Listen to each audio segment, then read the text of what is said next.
I'm on Wi-Fi, so I'm going to switch off Wi-Fi. And that should improve things. All right. So I am hard connected in DSL, so we're ready to go. All right. So no, we do have Matthew Stafford, but it is not of the LA Rams version. We have Matthew Stafford joining us today. He is an e-com expert. He's got a lot of experience as an entrepreneur, building several businesses across various industries, including the concrete brick-and-mortar locations, POD, and software-based ventures. He is the managing partner of Build, Grow, Scale, and an equity owner of some in-house e-commerce brands. And so I'm interested to talk a little bit about, we're going to get into some interesting topics, Sean, like obviously e-commerce, but we may even get into AI and how that's going to increase or improve your conversion rates. Nice. So, yeah. All right. So let's do with it. that said, let's welcome him to the show. Welcome, Matthew. Hello, guys. Thank you for having me. All right. Absolutely. They love you on the internet, apparently. So. Yeah, I had, so I'm from Michigan, and I had booked a hotel in Grand Rapids and gave him my name, Matthew Stafford. And the guy goes, "The Matthew Stafford?" And my response was, "My entire life." And I didn't say anything else. But when I got there to check in, they had comped the room. And I was like, okay, then. That's awesome. Yeah. Obviously, that was not a football fan that you were talking to. No. But, I mean, with the helmet on, who knows? Everybody looks a little different on TV. Like exactly. Yeah, it was done before I got there. So whoever was taking care of it wasn't the same person, but he had just assumed he was doing it for that. I would ride that. Every chance you get, I would take every chance you get to milk that. Yeah. Maybe make up some fake football cards and sign them. Yeah, when they called for the plunge, the owner called me and recognized my name, and my phone number was from Michigan, and he said, we'll send you a free one if you'll do some social media posts. And I said, well, I will, and you'll get tens of views, but I'm not sure you'll get the results you want. And so we had a fun discussion, and then he sold me one. Yeah. Can you sling a football? I'd be like, due diligence, my friend. Due diligence. All right. I saw Matthew Stafford. My one experience, I saw him in person in college at a game. And that guy I've never seen a person throw the ball like him. And I've watched a lot of football, but up close and personal, the guy was like he was throwing a laser. I mean, every time you just couldn't follow it. It was coming out of his arm so fast, or out of his hand so fast. It was. Terry Bradshaw loves him. Yeah. He talks about him all the time on this. He's got a gun. Pre-shows and stuff. So, all right, well, let's talk about our beverages real quick. Then we'll jump into the stuff. This is our juvenile beer talk section. And coffee. And coffee, right? Because Matthew, we had a listener one time tell us we should just skip the juvenile beer talk and get on with the show. But the show is literally called Persuasion by the Pint. So sure. So tell us about your coffee. Are you a dark roast, light roast? What kind of coffee are you having? It's light roast, but I have a supplement in it from Bioptimizers. That's it's like lion's mane and a bunch of other stuff for focus. Yep. So I actually really like it. Yeah, I do everyday dose. I put that in my coffee, and it's got the lion's mane and L-theanine and all the things in it. Yeah, I like it. It makes a good difference. And then throw in a little microdose of mushrooms in there. That's perfect blend. So, all right, you got a favorite brand coffee, or is it just whatever's on sale at the? Yeah, it's honestly, I'm not a coffee snob about it. So we have in our building here, we have a coffee machine. I just go down there and fill it up. Yeah. No cat poop coffee for you. No high end stuff. Cool. All right, well, Jonathan, I've heard about that cat poop coffee. That is so interesting that people drink that stuff.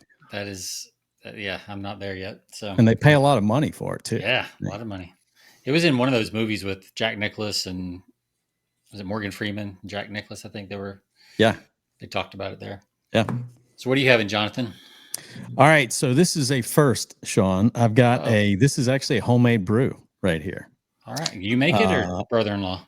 So no, my son made it. Well, me and my son. So I'm going to take half credit because over Christmas he got like a brewer's kit and some equipment and stuff. So he and I worked on an ale, and it's taken a few weeks, but this will be my first taste test here live on the show. I told him I was going to take this. He's already had some.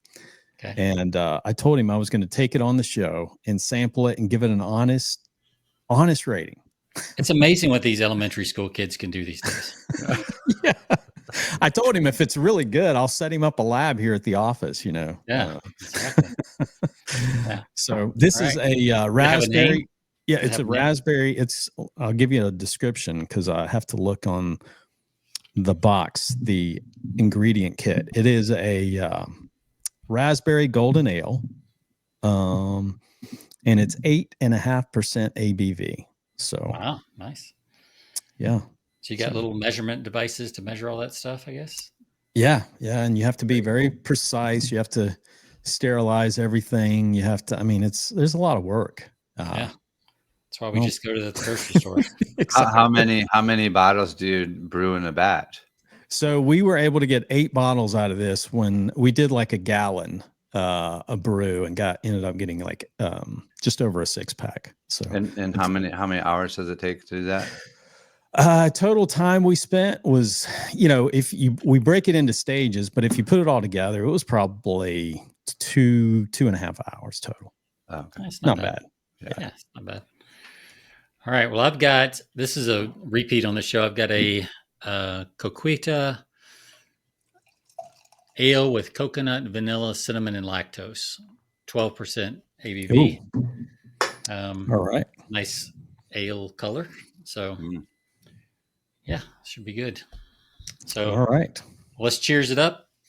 Cheers. You guys are making me wish my 75 hard was over.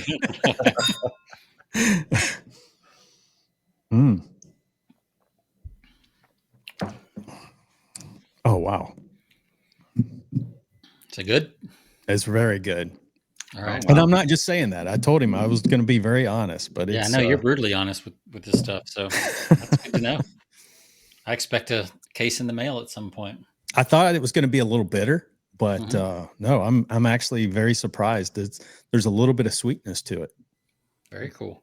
Maybe the aftertaste is not it's not super good. So what are you going to give it on a scale of 1 to 5 pints? I'm going to give this a 3.8. 3.8. That's solid for this show. Good job. Yeah. Yep. Good job. Matthew, what do you give your coffee on a scale of 1 to 5 pints with your concoction in it? I'd say 4.2. It's pretty good. Yeah, I've had a little better, but it's pretty good. Okay. Mine is very, I don't remember it being this coconutty. It's almost like suntan lotion. That doesn't sound appealing. Not that I've drank suntan lotion, but it tastes like good at all. Yeah, it tastes like suntan lotion smells, Yeah. Close your mouth when you're spraying it. Yeah, it's like, okay.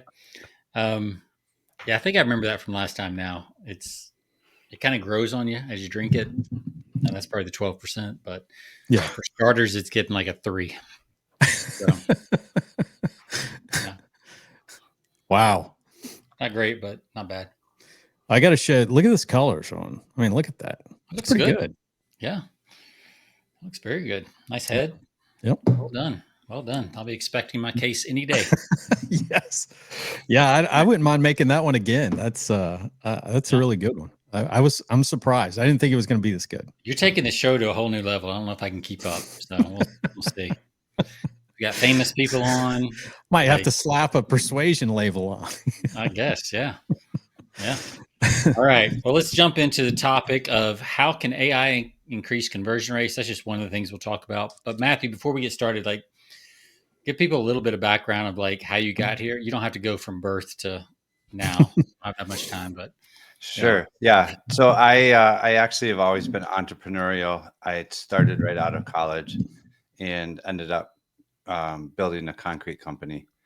And we poured 3D concrete paving for parking lots. Oh, wow. At the big box stores like Walmart, Menards, Lowe's, Home Depot, stuff like that.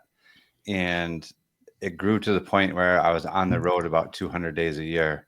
And I really didn't enjoy that anymore. And I went to a Tony Robbins event, and he was selling a monthly series called Money Masters, which had a DVD of people like Russell Brunson and Frank Kern and a bunch of the other, Brendan Bouchard, stuff like that you get once a month. And I started listening to those and realized, wow, I've only ever used my computer to send emails and blueprints and, bids and stuff like that, and never thought about selling online. And so I realized that I could do that and work from anywhere and not have to be reliant on the weather. And so I kind of set a goal to be online in 5 years and get rid of the other stuff. And so that came to fruition. And it started while I was still in the concrete business. I started selling t-shirts on a platform called Teespring. And what you do is you put a design up, and then you'd run ads to it. And I struck gold because I sold about $15 million worth of t-shirts in the first 2.5 years. Wow. And thought like, okay, you can actually make money online. And so at that point, it was full bore ahead. Let's get rid of the concrete. Let's stay home, work from the office, and go from there. And that's really my intro into online marketing. And what was your first big winner t-shirt? What was the design? It was a phrase. It was Schmidt happens. And so what I did is I scraped everybody's name that was Schmidt. And it was back when you could still get user IDs. And so I had probably about a 30,000 person audience, put the shirt up, didn't think anything about it, didn't look at it for, I don't know, it was maybe 4 or 5 hours, and looked before I went to bed. And so between like 5 and 10 p.m., I had done a little over $10,000 with it. And I was like, oh my God. So then I said, well, how do I there's got to be more than 30,000 people. What if I do this by every state? And so then I did it by every state, and ended up with about 300,000. And that shirt went on to make about 120 grand in the first 10 days. That's very cool. That's very Gary Halbert coat of arms. Yes. Yeah. Yep. Yeah. It's exclusive. You have to be Schmidt. Yeah. And then I sold infant shirts. I'm just a little Schmidt, and just nice. We came up with a whole bunch of phrases, and literally created a whole Facebook page around it. And it just was a lot of fun. That is awesome.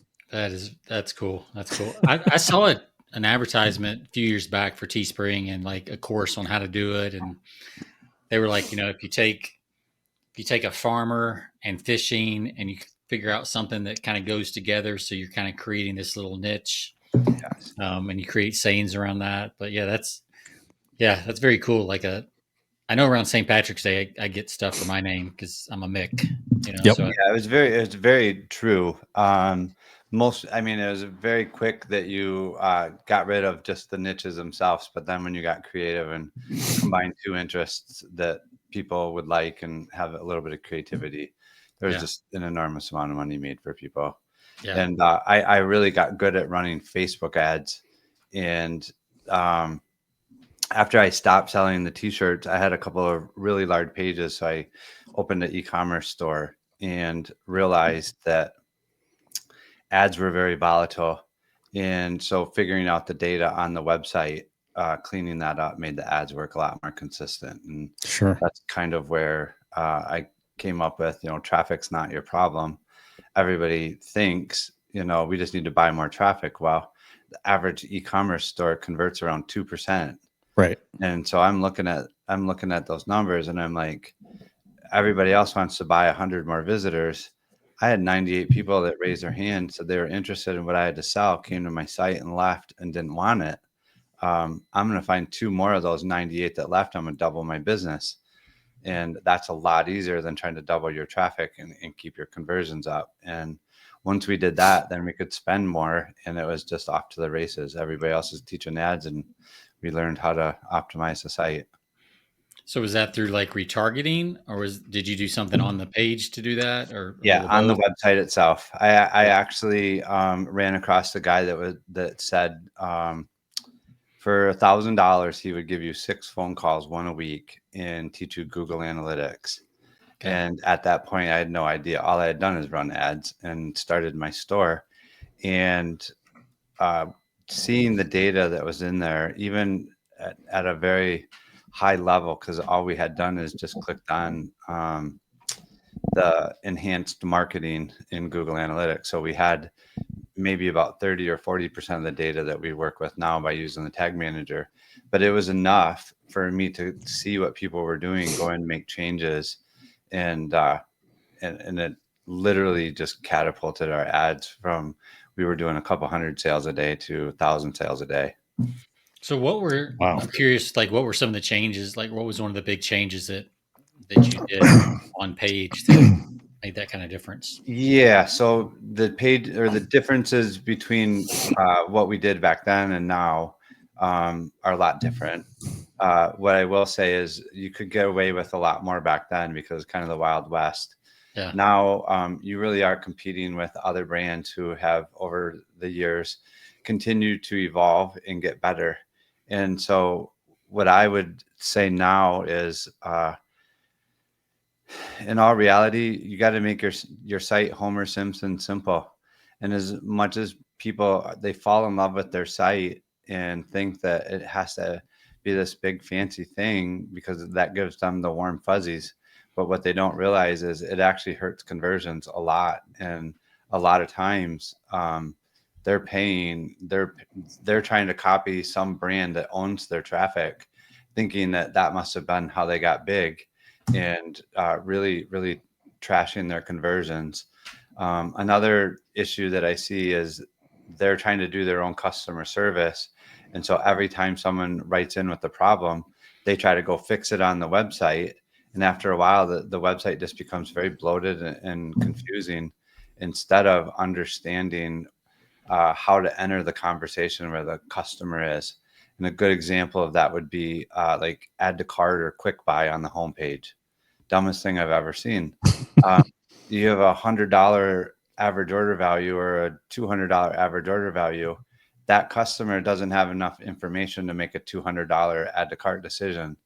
That needs to happen on the product page where all the stuff is described and you go through everything. And so people don't click it, or they exit out because they're like, no, I'm not ready to add to cart. They don't realize that there's other things that they can do because these buttons are buy now, add cart, and on the homepage is not where to do that. So there's just a lot of things that people don't really think through the process of what has to be going on in the customer's head. They just think if I show you everything I have for sale, you're going to buy, and that just creates a problem. Yeah, especially these days because once you click on one ad, you're getting 10 in the same niche with the same product within 20 minutes. Yeah. You know, or you just talk about it with your buddy and you're getting served the ad. Yeah, exactly. Yeah. That happened to me the other day. My wife was looking at something, and then because it's by IP address, so then it shows up on my phone. I'm like, I wasn't searching for this. Like, that's her. She's dealing with that. Let her deal with that. Yeah, it's crazy how fast it happens. Yep.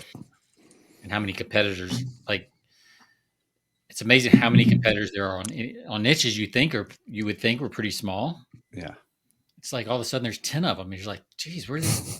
Never heard of these guys before because I wasn't in the market before, It's crazy. Yeah.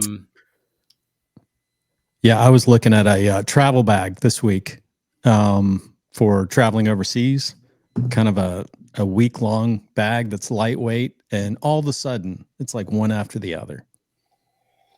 Yeah, I mean, as the store owners, you have to understand that that's actually what's happening. And I always tell them when we're having the conversation, your website is your conversation with that client that you can't have personally. Right. And so if it's not doing a good job of communicating, or if it's just like a word vomiting all over them, they're going to just get away from it and find something that's easier to use. And so the usability and the clarity are huge. Having these big walls of text or all the buttons matching everything on the page so that the next most important action isn't standing out. It's just a lot of stuff that if you, I tell them, you need to have this little paradigm shift. Go from being the store owner trying to sell your product to visiting your site as a customer trying to solve a problem. And the moment you do that, you'll realize how terrible you are at selling, because what you're trying to do is you're taking all your business problems and giving it to them. And a good example of that is having your FAQ on every page. And like, if those are your frequently asked questions, that means you're not answering them on your website, which means you're being lazy. And not, if people are writing in asking you that over and over, and so you go, oh, I'm gonna put that on the FAQ. Why don't you just fix it on the site so that when they're thinking about shipping times, they know what it is, or when they're thinking about what's in the box, they know what it is, and all of these different things, instead of just going, here's all the information, you find it out, you figure it out, and then buy it from me. Yeah. I was at I mean, this isn't a physical product, but it was have you ever heard of HoloSync, Centerpoint? They do the HoloSync stuff. Well, they have a new app now, and I've been a customer for theirs for a while. I went to their site about the app. It's like, 7-day free trial for the app. And I'm like, well, how much does it cost? Like, great, it's 7-day free trial, but what's it going to cost me afterwards? I could not find the answer anywhere. And it was so frustrating because I just it's not going to make or break the deal. Like, I want it. I just need to know before I sign up for a trial, like, first, is it going to be automatic? Is it going to give me a warning? All that stuff. Yeah. So I had to go to the app store because I knew the app store required, is there in-app purchases, that one line? Yeah. I had to go there to find the answer to whether or not and how much it was going to cost and all that stuff. It was nowhere on their site, not their FAQs, not anywhere. Yeah. And if I didn't already have a relationship with that company, I just would have told them. So was it really expensive, or was it just an oversight on their part? I think they were trying to hide it. It was $100 a year, which I don't, or $9.99 a month. Not terrible. Which for the quality of their meditations and their stuff, I'd pay that. I was fine with that. Yeah. But I was frustrated. Now I'm like, well, now it's a bad experience that I have with that company. Absolutely. Yeah. And what they don't realize is that bad experience now opens you up to be available for another opportunity from someone else. Right. If they would have cleaned that up, you would be a loyal customer telling everybody about it, instead of now, if someone else came along and had a really good experience, you'd be like, oh, well, I might consider them. Whereas before that, you probably wouldn't have. It almost feels like they're ashamed of the price point they're at, Yeah. It's like, why are you hiding it? If you're proud of this product? I mean, in the physical days when they just did CDs, those things were like $200 a CD. Like, Yeah. So I tell people that we work with, there's two main reasons why people are leaving your site and don't buy it from you. One, they don't trust you. Or two, they have unanswered questions. Right. Yeah. And a lot of times you don't realize the people that put stuff on their sites that is not clear, and it raises a question. Well, now that person can't make a decision until that loop is closed, and you can't speak with them in order to close the loop. Your website doesn't do a good job, and then you wonder why 98 people out of 100 leave. Yeah. And I would even say, when you have those unanswered questions, what little trust you did have, or even if you came in neutral, it starts to get eroded. It's like, what are you hiding? Like, why? This is a very basic answer. Why can't I find it? If they had just, why are you making me search for it? Yeah. Literally, if they had it set on the free trial, 7-day free trial, then $9.99 a month, I wouldn't have even hesitated. I would have just signed up. Yeah. So, and I'll still get it. They'll still win, but only because I know them and I know the quality of the product and I've used it before. But otherwise I would have found it. You're right, though. I mean, some of these companies, I mean, their advertising on social media is very good, or it's captivating, but then you go through the experience of finding out more by going to their website and finding, okay, what does this cost, and what's what are some other details? And then that's where they just fall short. I mean, they really do a good job on some of the videos and some of the stuff they put together, because it's intriguing. I know I get, I'm like clicking on stuff. Like, yeah, I'll share an interesting stat. People really don't expect you to be perfect. What they expect is for you to take care of stuff. Right. And the reason why I bring that up is you would forgive them if they had done a good job of doing that. In reviews, the highest converting reviews are 2 stars and less. So that's the most clicked on. That's the highest converting. People don't go to your website and want to see all 5-star reviews, because then again, they don't trust you. Right. They know you're cherry picking. Right. And so when they click on a 2-star and they see what the review was, and then they see that you handled it, then they actually believe in that. Oh, okay, things happen, they take care of it. Where a lot of store owners think like, oh, if I let people see that we messed up, they're not going to buy from me. And that's exactly the opposite of what actually happens.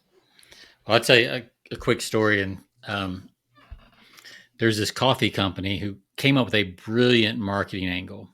They basically called their coffee like a GLP-1 coffee. And what they did is they took like green tree extract and basically precursors to how GLP-1 works, right? Since that's all in the news, all that. Yeah. So it's a brilliant marketing angle to do that. Kind of like the coffee we talked about earlier. So my wife was like, women are always looking to, lose weight. Yeah. Right. So she's like, oh, I'm getting this stuff because I don't want to do the jabs and all that stuff with the, GLP-1 stuff. She ordered it. The shipping, it went to the post office, but then the post office misdelivered. So she contacts customer service and like, well, it says it's delivered. She's like, well, that may be true, but I didn't get it.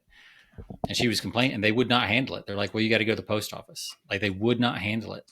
Yeah. So she complained on social media on one of their ads. They blocked her on social media. Oh, wow. They sent her because she was on a subscription. They sent her an email saying they canceled her subscription with no notice. It just said subscription canceled. I mean, it's just like it was bizarre, like how antagonistic they were against they just didn't solve the problem. That's crazy. And she would have been a customer for a good 12, 18 months or more. Yeah. And she tells everybody about it. It's amazing how many businesses make their business problems their customers' problems. Yep. Yeah. Instead of trying to make it a seamless experience. We have a client, he's 31 years old. When he first came into our ecosystem, he was doing a couple $1,000s a month, just really literally just getting started. He ended up in the first 13 months doing about $1 million. The second year he did 14 million. This last year he did almost 37 million. Wow. So, and he literally, his entire claim to fame is customer service. No matter what, it's a $2,000 average order value now. And they take care of customer service no matter what. Even if you don't buy from them, they'll still help you. They'll help you go through the different processes that they cover on their site. And so when people call them and go, well, I can get this same product over here for 20% less. And the salesman will literally say, well, go buy it over there and use us for customer service. Because when you call them, they're not going to answer. And the people will end up buying it from them anyways, because even though it's higher, that they know that they're doing what's going to be required if they need the help. Yep. It's kind of like the old Neiman Marcus, right? People used to return stuff that Neiman Marcus didn't even carry, back in the day, and Neiman Marcus would take it. I think Costco did that at one point. They took somebody's tires that they had used and it's unbelievable. If you provide a really good experience with the customer, like that spreads like wildfire over anything else. They are 20 to 30% higher than their competitors, and they've just become a behemoth in the market because their ability to take care of and the investment that they put into making it easy to have customer service right on the site and get the answers. It's unbelievably cool. Yeah, I think a lot of companies are, I don't know if it's a scarcity mindset or what it is. They think, I don't know, just because that company I was talking about afterwards, I went on their site to look at the refund policy, and this is like 2.5-page refund policy. My goodness. And I was like, wow. oh, well, like there's some fear going on there. They're like, it's like, well, there's why are you so scared that people are going to return stuff if like what's going on with your product or the quality or like something's going on if you've created that long of a refund policy? Yeah. Well, my coffee doesn't have GLP-1 in it today. Well, that's the funny thing. There's that neither. It was just a good angle. Right. Like, it doesn't have the precursors to GLP-1.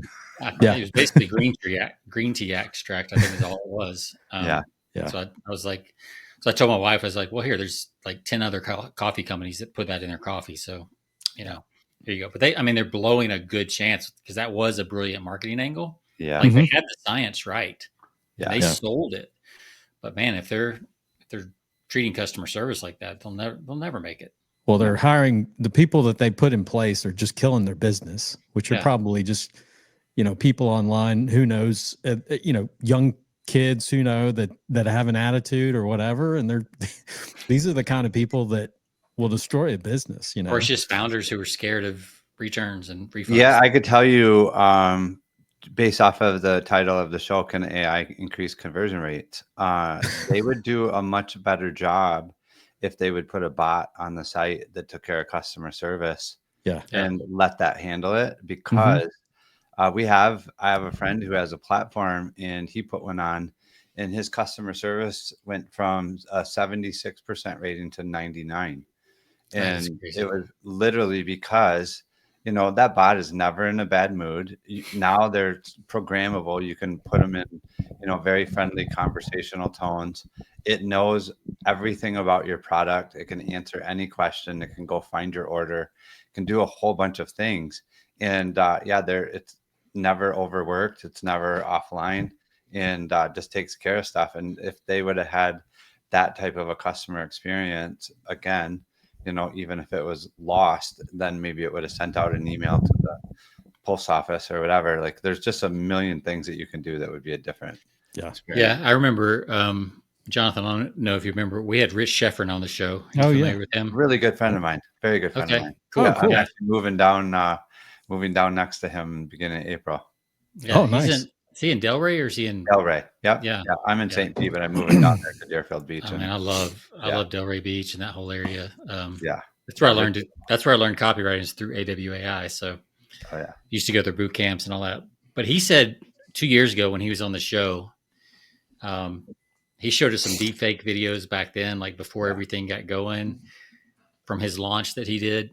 But he said then, he's like, it won't be long before people will prefer talking to an AI customer service over a regular customer service. And you're already seeing that happen, especially with the first ones were pretty quirky and wouldn't really answer the question right, but they're really good now. Like they're really, you don't know. Or they would repeat the question back to you like, so you're asking blah, blah, blah. They're really good now. And now they like automatically ask follow-up, like leading sales questions and like they can do border bump type. Yeah, their conversion, they accelerate the conversion. They don't hurt the conversion now. 100%. Yeah, that's amazing. Which, to your point, like you said, they're never in a bad mood. They're always consistent. Consistency is what you need in your business. Yeah, they're not getting off work in 40 minutes and I'm going to hurry up and just answer or get over it. Or like none of that stuff that like we don't realize how unproductive people really are. Yeah. Until you look at the numbers of those compared to live customer service, and they're killing them now. They're just. Well, I know a lot of the old, when especially the chat customer service, it's one person managing like 5 to 10 chats. Yeah. And there's that 2-minute delay because they're jumping from conversation to conversation. Yeah. And chat could do that seamlessly. Like they can handle 1,000. Yep. Instantly. Yeah. Infinitely. Yeah, I was reading an analogy the other day because we're starting to use AI a lot in analyzing the website data because it can do a lot better job than a human. We learn incrementally and then based on how much time we can invest in learning. Well, the AI literally has sucked up all the information. It can cross-reference it and do whatever. And the analogy that was used was the way a human learns is walking into a dark library with a flashlight. You shine it on the book you want, you pull the book out and you start reading it. Well, AI turns the lights on the entire library, sucks all the information out, and then can just get 30 librarians to grab the thing that's relevant for what you're looking at and then cross-reference it. And so we're doing that with, 12 months of Google Analytics data and 12 months of Shopify data and asking it, hey, this site's converting at 1.5% and it's a $80 average order value. We want to convert at 3% with a $100 average order value in the next 90 days. Can you tell us what we need to do? And it's getting better and better and giving us like crazy good answers that I can't argue with. Certainly things that we're starting to implement, and it's working. So we're using that data to be predictable. Yeah. So what's the most surprising thing in that situation that you've heard that you're like, you would have never thought of that?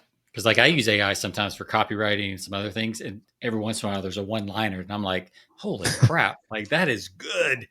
Yeah. I mean, have you had that kind of experience? Yeah, with it? We certainly have. Like, it brought out some demographic data being seasonal, and why that was relevant to the sales cycle. And I was like, oh wow, it's like actually thinking several levels into this. It's not just this 20-year-old demographic converts at this much on Facebook. Like it literally went to the time of the year that they were buying and why it was a higher percentage than normal, and that we should run a promotion during that time. And I was like, oh man, like this is really looking at stuff from a lot of different angles. That's cool. That's really cool, man. What else are you seeing with AI, and how you, as far as analysis or UX or like? Yeah, you're using it.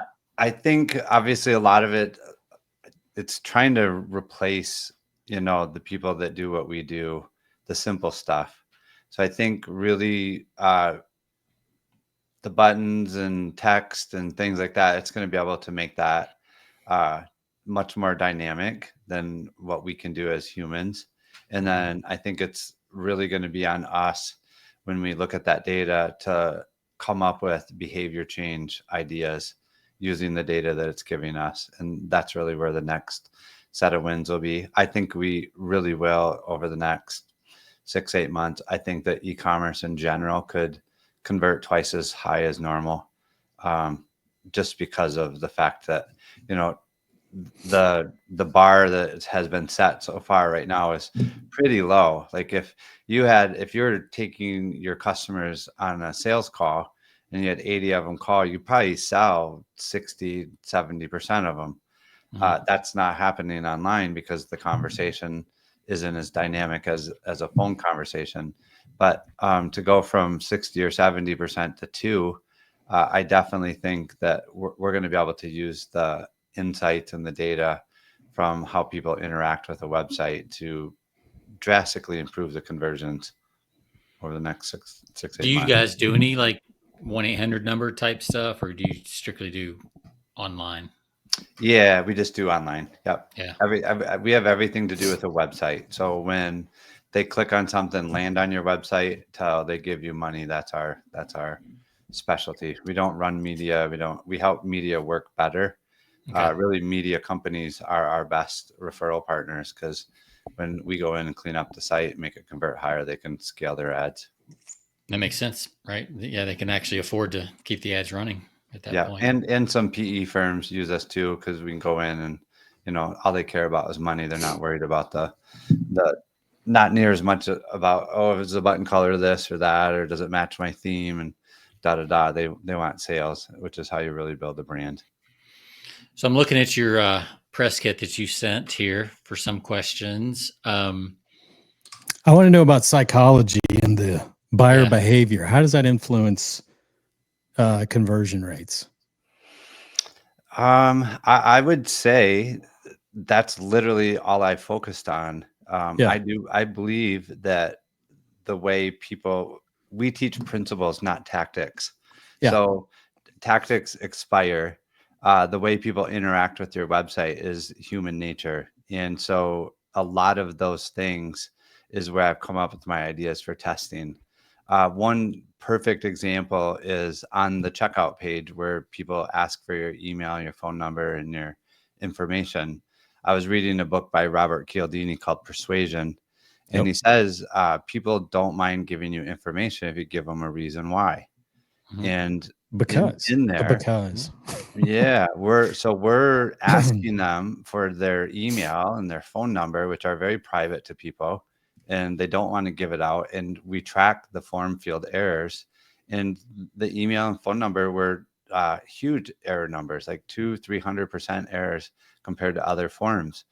And so what we did is we started testing some text in those form fields, and we put email required for order confirmation. Well, that reduced the errors by 270% because the order confirmation email is opened about 85% of the time. People want to know that they got their order right, and so they open it. So we realized our abandoned carts were going up and our form field errors went down because people were giving us their best email. And so then we started playing around with the phone number and came up with phone required for shipping notification. Everybody wants to know when their items shipped. Yeah. And we realized, like, we tried a lot of different phrases in there. And one that we tried, it literally cut the conversions on the page in half. We put in there phone required, we will never call you, just thinking that we just needed the phone, and that literally cut the conversions in half. People were like, no. So we introduced the problem that they hadn't thought about. Like, no, I don't want them to call me. Yeah, I was going to say that's like a salesperson created an objection that wasn't there. Yeah, that's literally exactly. What it is. Yeah, so you've already put it in their mind right away. Yeah. No, that's cool. So were you doing that like below the box or as like the grayed out right stuff in the box? Yep, right in it. And then email that's required for order confirmation. Yep. That's cool. It's so simple and like that's amazing. Yeah, and this is the psychology of micro commitments too. So on the homepage, we don't say shop or buy now or add to cart. See more, learn more options. All of those things tell you like, oh, this isn't all, or hey, there's more. If I click that button, I'm going to see more options. And by doing that, we've got them to move off that page. That's a micro commitment. The farther they get page to page to page, we realize the higher the conversion is. The longer they stay on your home page, actually, the lower they convert. And so sliding banners and a bunch of these other things that people try literally hurt it instead of trying to get them.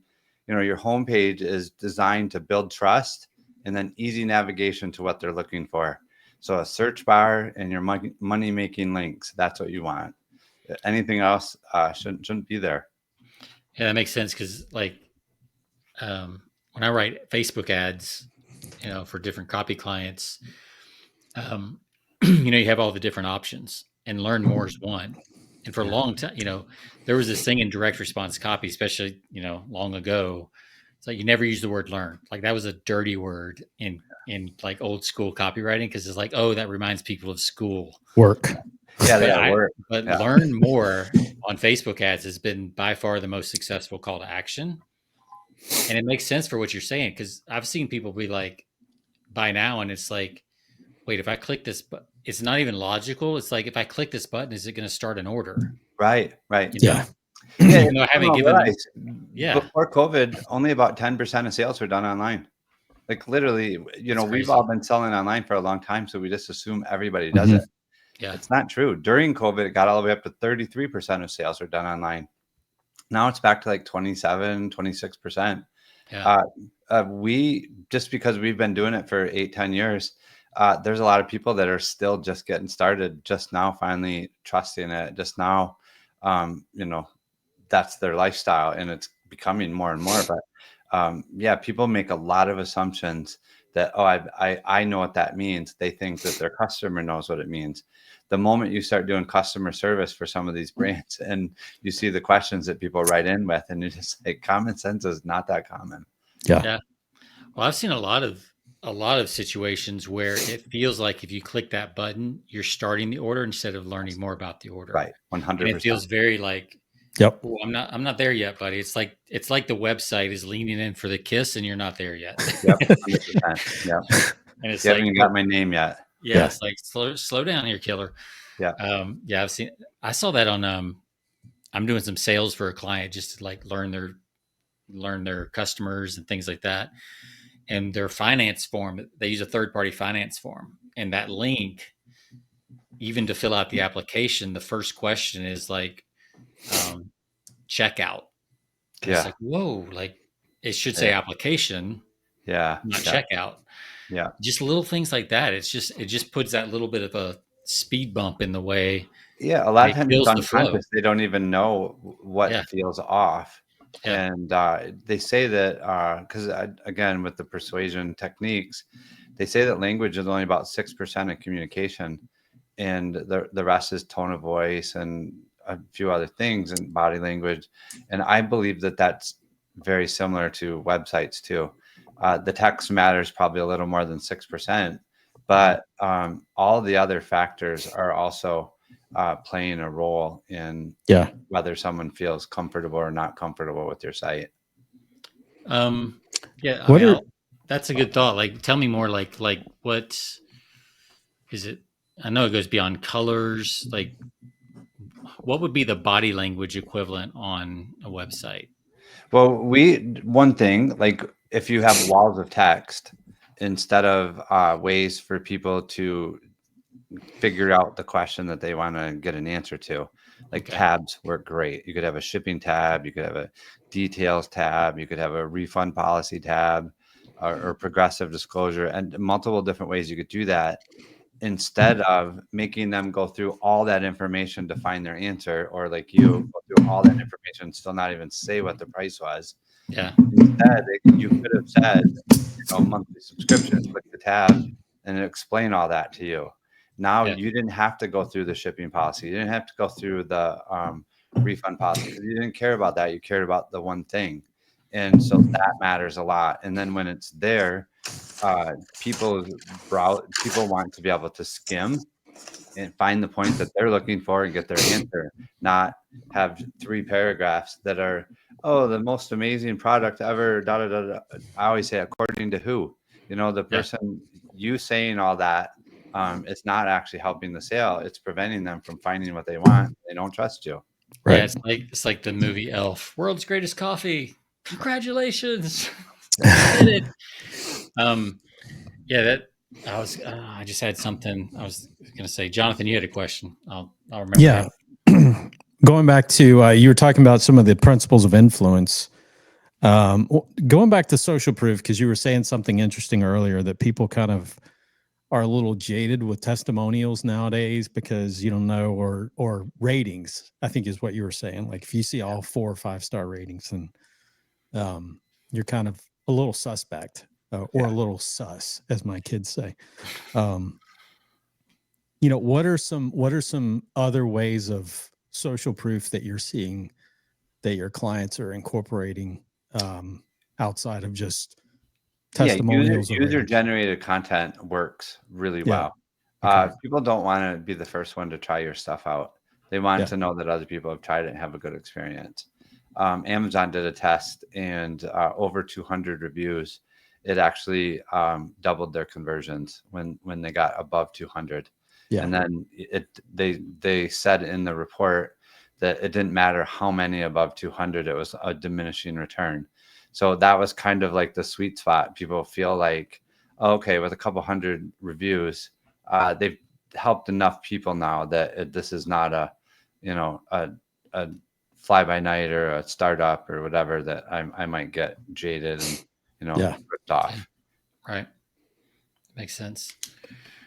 I remember my question now. I was going to say, like, when you talk about like enough information, and if you want more, it's easy to find out. I think somebody who does that really well is Apple when they do their launches. Like, if you want to know about the chip, the M1 chip, you just hit a little button and it expands, and it like really breaks down the technical specs and what it can do. But if you don't care about the chip, you can scroll right past it.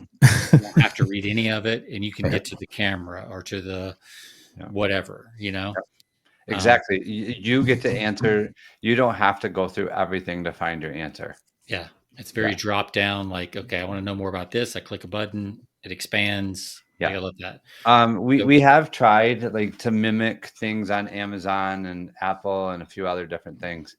And typically it doesn't work the same as like how they get away with it. But they have what I would say they have earned media. So you know that when you go to Amazon, they're not browsing, trying to price shop and do all that other stuff. When you go to Amazon, you're literally going to buy something. I think their conversion rate is like 70. It's in the high 70s percentage. You're there to spend money. Yeah. You're gonna walk away. Something's going in the cart. And so that's not based. A lot of the stuff they do is not based on conversion principles. Yeah. And we've tried copying some of the things and it's tanked. A couple of things that we have done is borrowed the social proof of like the Amazon color for reviews. You automatically in your mind unconsciously understand what an Amazon review is. Well, if your reviews on your site are yellow, like Amazon or Amazon's yellow, instead of the orange that matches your theme, they stand out more. And you naturally assume like, oh, it's got the reviews, which matter in conversion. I know we've tried a couple of things and in copy and asked people, where did you hear about us? Oprah, Dr. Oz, or other. And so you give them that question and they automatically assume, oh, well, they've been on Oprah, Dr. Oz, but that's not what I heard. And those like other do whatever. It's funny, the people that say they heard about us on those sites, which we've never been on, but like you do that because it provides social proof. People go, oh, okay, this has meaning. Yeah. In copy, I called it third-party proof or borrowed credibility. Yeah. So when I wrote copy, a lot of times I love using like old, well-known quotes. Clayton Makepeace did this a lot. He would use cliches for the same reason. Yeah. They sound true. They sound trusted. They're familiar. But like for a lot of my subheads, instead of like a sentence or whatever, I would actually put a quote from a famous person that's relatable to what we're about to talk about. So now I've got Mark Twain talking about my promotion. Yeah. And little things like that, like you're like, oh, well, if Mark Twain said it, like this next session must be true. And it's a false logic, but it works. And I love using old quotes for that kind of stuff. Who would you say right now, other than like the Apples and the Amazons, because obviously they have so much goodwill and so much trust built up. I can see why stuff would work there that doesn't work. But as far as like maybe that $10 to $100 million range, who do you think does e-commerce the best? Whether it's one of your clients or somebody else, like who do you think does that the best? Man, I think so much of a business relies on the owner's personality. And so it's hard to say one is the best. I think they might serve their niche in a way that has a lot of goodwill. One client that I would say they're my favorite. We've worked with them for almost 9 years. They're phenomenal quality in what they do. It's called Anson belts, and it's one of those ratchet belts. Okay. And they do a great job in their customer service. Still to this day, doing millions of dollars a year.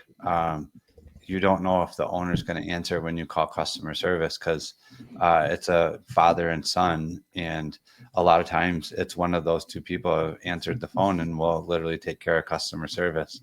And so I would say the most successful clients that we have, customer service is their number one thing. That's the hill that they die on.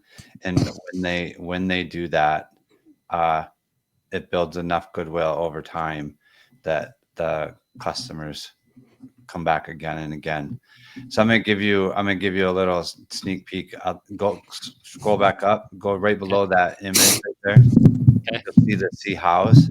So this site converts almost, close to 6%.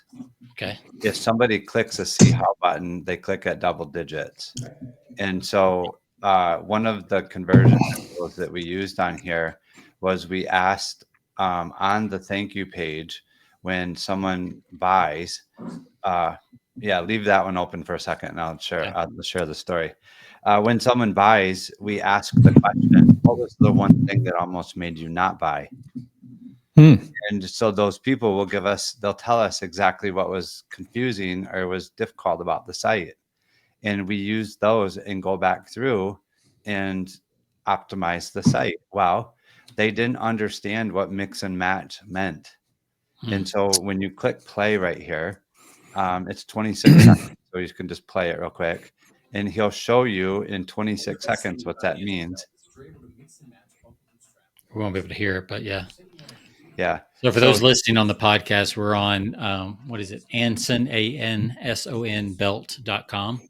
Yeah. And so you watch him just pull the buckle off. He pulls one out of his other pocket, puts it back on, and now it's done. So you can mix and match just like that.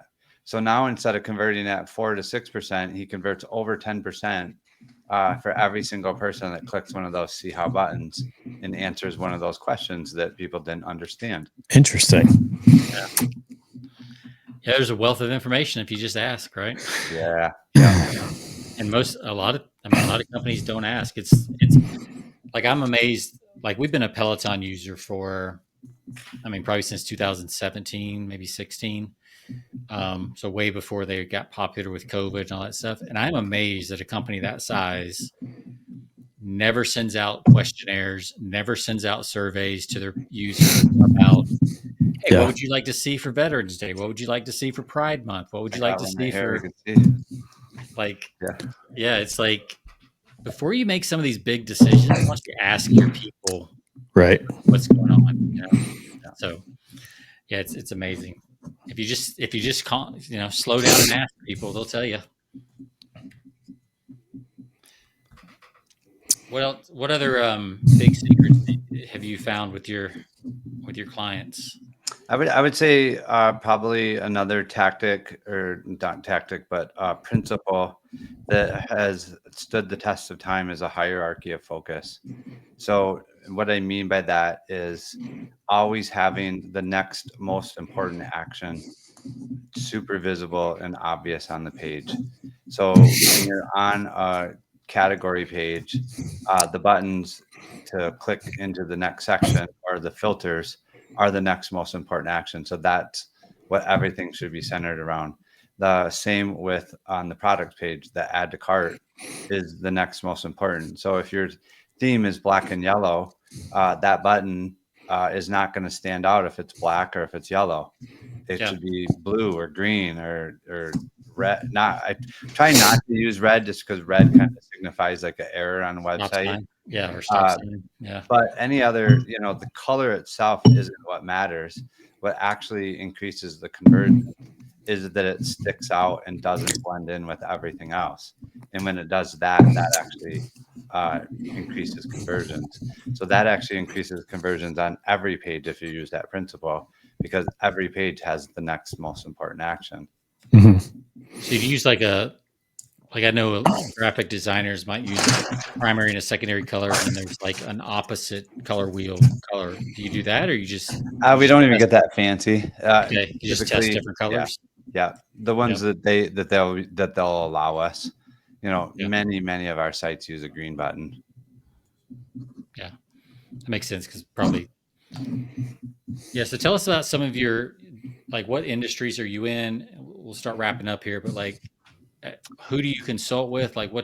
Who's your best client for people that are listening? Yeah, so I would say another damaging admission. We kind of pigeonholed ourselves for the first 6-7 years into just physical product space, and what we realize is the principles that we work with really work even while on the digital products.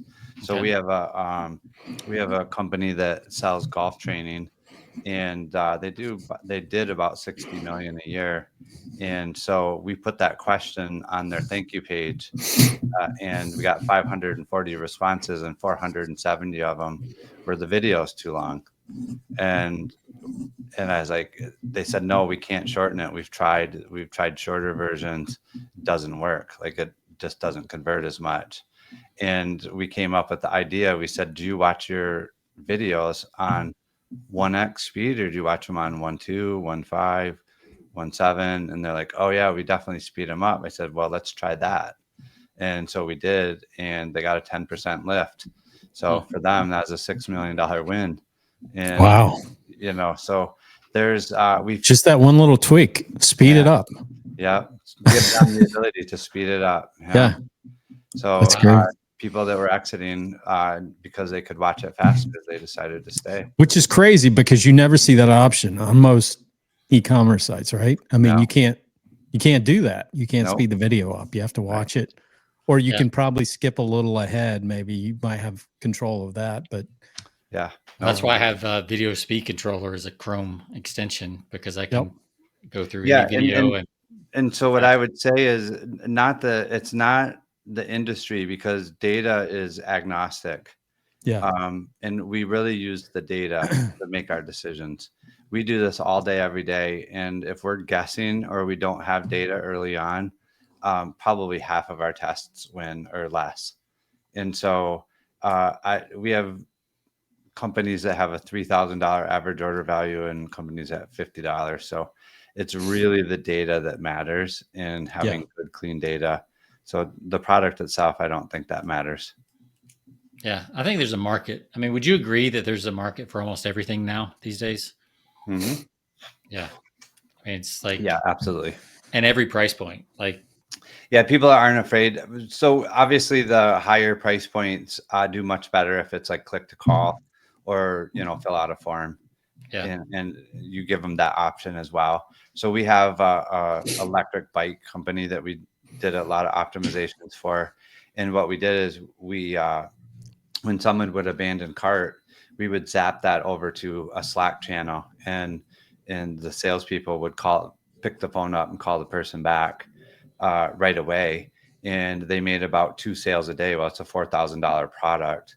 So it was an extra $40,000 a week, or, $160,000 a month in extra revenue just from sending their abandoned carts to a Slack channel. Just from following up with them. That's crazy. And I heard the reason why we did that is Perry Belcher was giving some stats at an event I went to, where he said that if you follow up within a minute, you make 70% of the sales, because I guess in sales, like 80-90% of people have never been followed back up with, even after they leave their information. And so what is, if you don't mind me asking, what is the main reason why people would get to the very end and abandon a cart? What are the responses that you get back? Well, you'd be shocked. I mean, it's the people that are buying these electric bikes it's like a 3-wheeler.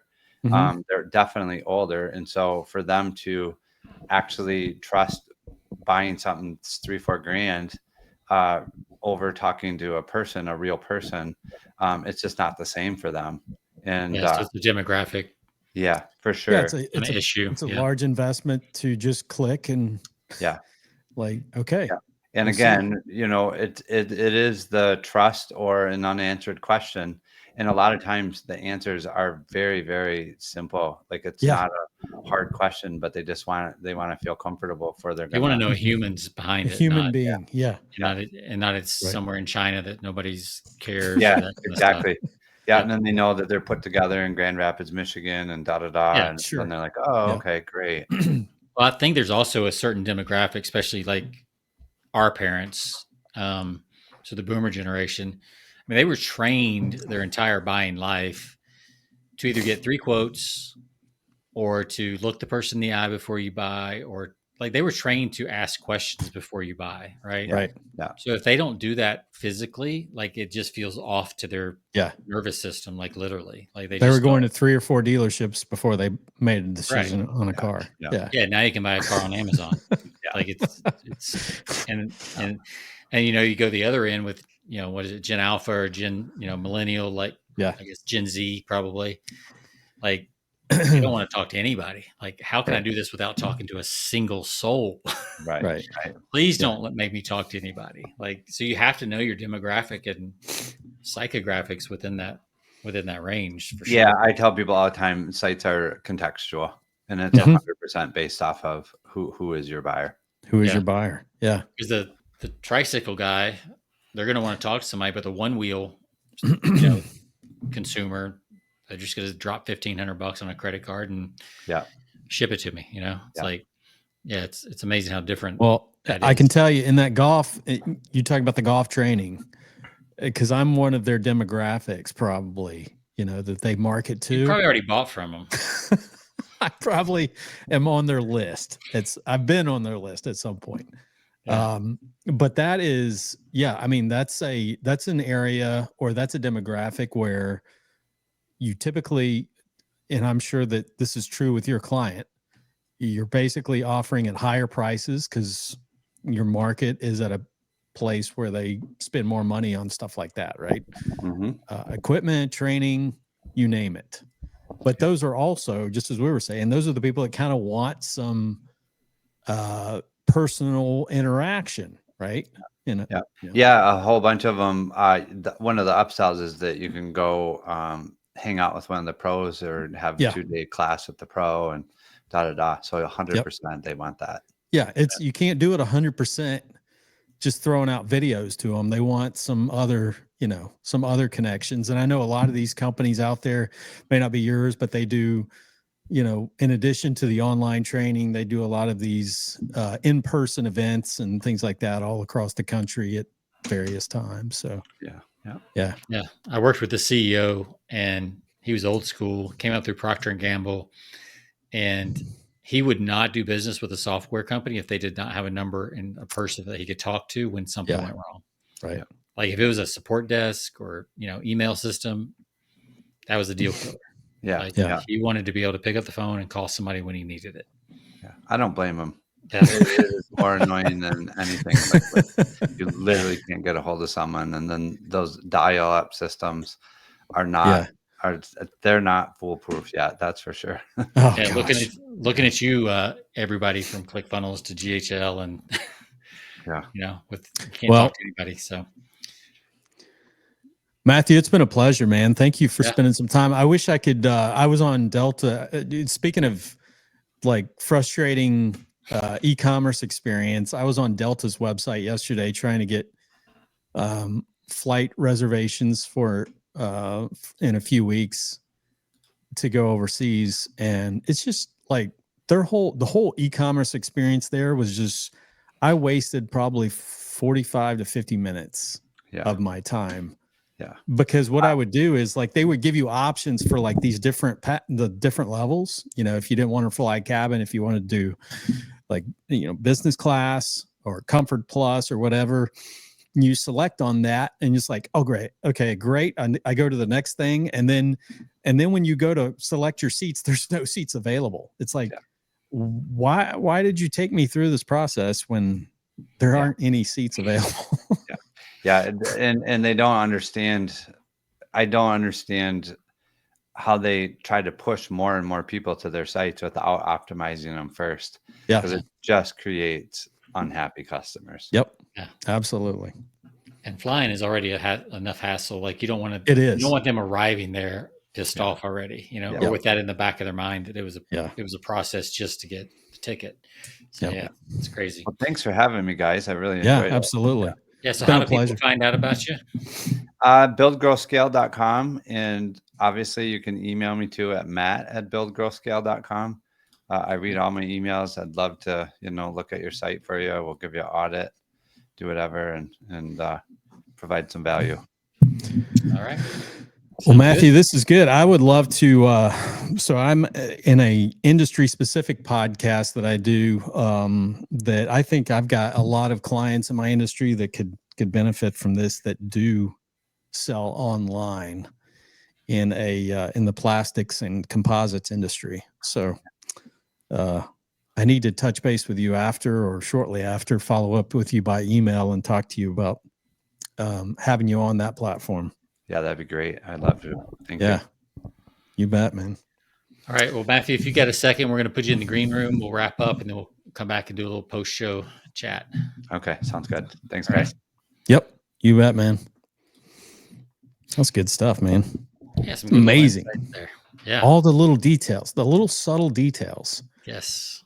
That Makes go all the into difference. this. And I'm sure we didn't even scratch the surface. So if you've got a e-com site and you're looking for go from 1 to 2 to 4 to whatever percent, like, yeah, I was going to ask him, what do you think, Sean, is the most important color? You know, I mean, those are like subtle details, like colors. Yeah, they're going to have to go to buildgrowscale.com and book a call and find out. That's right. That's right. We'll have to leave you hanging. Yeah. So yeah, he did mention green on the some on buttons. Yeah, that makes sense. Yeah. Yep. Green means absolutely. Go. Yeah, exactly. Yeah, right, check him out. We'll be posting his link on our web on our show page, and you can find it over at Persuasion by the Pint. Sean, you have this episode listed 384. Yep. Over our website, 384 episodes, episode 384. You can check it out. And thank you all for listening. I believe we have a guest next week joining us on AI. He's written a book on AI. Is AI going to replace you, or something to that effect? So it should be an interesting. AI take your job, something like that. Yeah, exactly.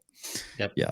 Yep. And should be a pretty interesting conversation. But with that said, thanks for listening. You can find us on all of your favorite platforms that you listen to find podcast out there. And you can check us out also at persuasionbythepint.com.